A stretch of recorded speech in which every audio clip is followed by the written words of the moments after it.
welcome to another edition of Between Two Walls with Grayson Phillips. I'm your host, Grayson Phillips. Today we have a very special guest joining us from all the way in Constantinople, Turkey. Please welcome Constantine.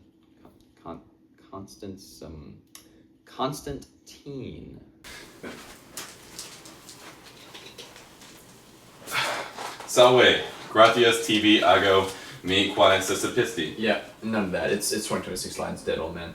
So, you're the reason I have to dress up as a fucking bunny in April. Is that right? I helped date the timing of Easter, yes. Why? Who pissed you off? The Jews? The Christians of the Mediterranean have become their own distinct religion in our nation, in the Roman Empire. And they want a day of feast to celebrate the resurrection of Christ separate from the Jewish holiday of Passover. Some Christians are celebrating it on weekdays, on Wednesdays or Thursdays. Others are celebrating it on weekends. So I deem Easter on the first Sunday following Lent. Okay, so kind of... sorry. Can you walk me through your reign as... Emperor? Yeah, whatever. What's your intention and what are your beliefs? Well, I'm a former military general like my father. During 313 at the Battle of the Milvian Bridge, while fighting Maxentius, I looked up at the sky and I saw something that made me question my pagan heritage. I was originally pagan, but after this vision, I started to kind of... are you listening? I started to turn my devotion towards Christianity a little bit. And I saw what I could only describe as the Cairo. And I could draw it for you here. It's very interesting. Yeah. This is what made me question my pagan heritage.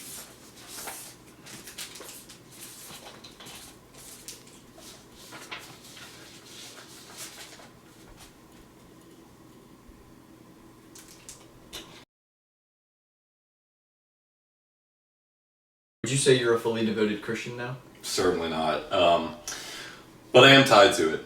I'm also tied to my pagan roots. I still pay homage to my pagan roots. I do a lot of pagan things, but I'm starting to become more Christian. So as you can see from this coin that was distributed from my reign of the god Apollo, a pagan god, I still tend to swing both ways, Christian and pagan.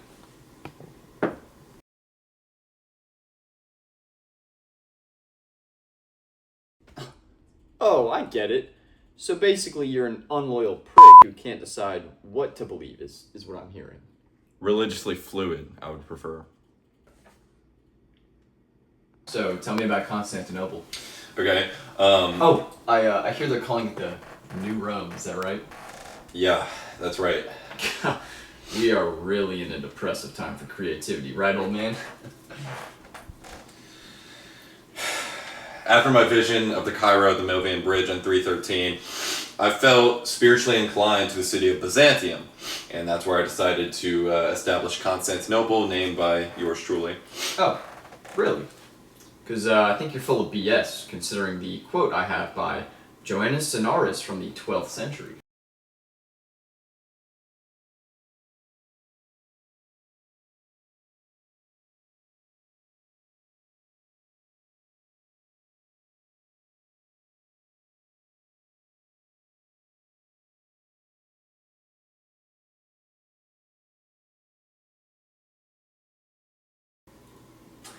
So, Byzantium was not your first, not your second, not your third, but fourth choice to establish your capital. So don't give me that spiritually inclined nonsense.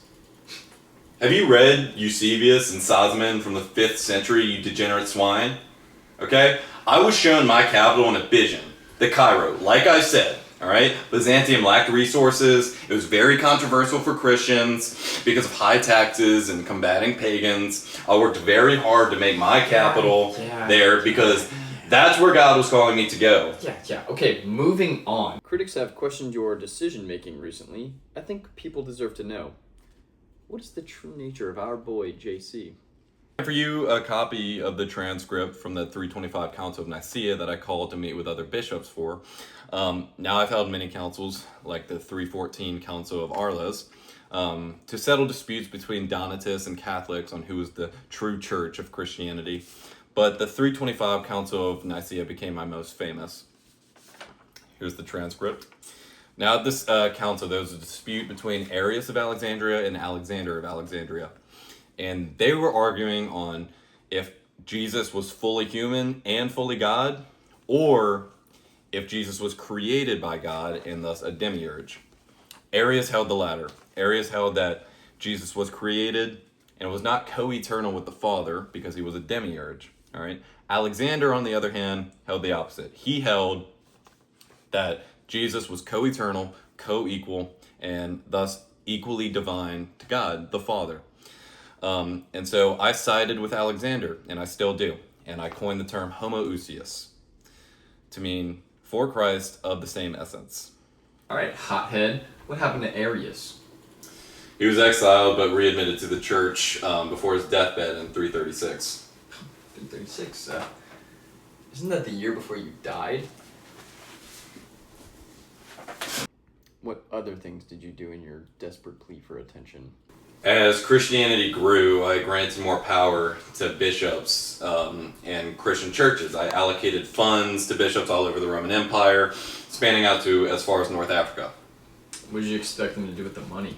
Build churches, attend councils, make legislative decisions, and overall hold authority in the Roman Empire, which Christians really hadn't done before. They were notorious for their slow judging processes, so I allowed bishops to hold their own Christian court sessions. So Christians can now legislate in the Roman imperial state? Indeed. And what kinds of churches did your precious bishops build? The big ones were built in Jerusalem, North Africa, and Rome, of course. In 324 or 325, I commissioned the building of the Megale Ecclesia, but I don't remember it being completed during my reign. Yeah, no, it didn't amount to anything. I am just glad that my reign as emperor had a long-lasting effect on Christianity, and that Constantinople still stands today. Oh? Have you not heard? What? We destroyed your capital in 1453 during the conquest of Islam.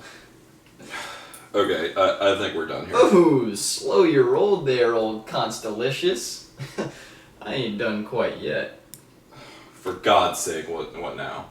I have here a little quote from 5th century Greek historian Zosimus, who, by the way, is not a fan. Take a look.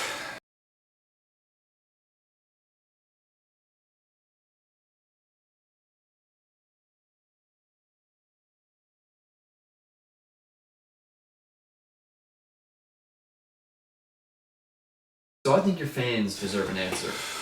How could you perform paganism and support Christianity? Think of me as a Christian polytheist for the time being. Sounds like someone's got attachment issues. Anyway, who did you intend to carry on your legacy when you finally kick the bucket, as the old-timers say? Well, I have a nephew, Julian. He's a strong boy, and he knows how to lead with authority, so I'm sure he'll be a strong asset to Christianity and its future. Yeah, I would ask you about your wife Fausta and your son Crispus, but you gored one and threw the other into boiling water. So, I know it's not my place, but I hear incest was the problem there. I mean, you really need to get your family in.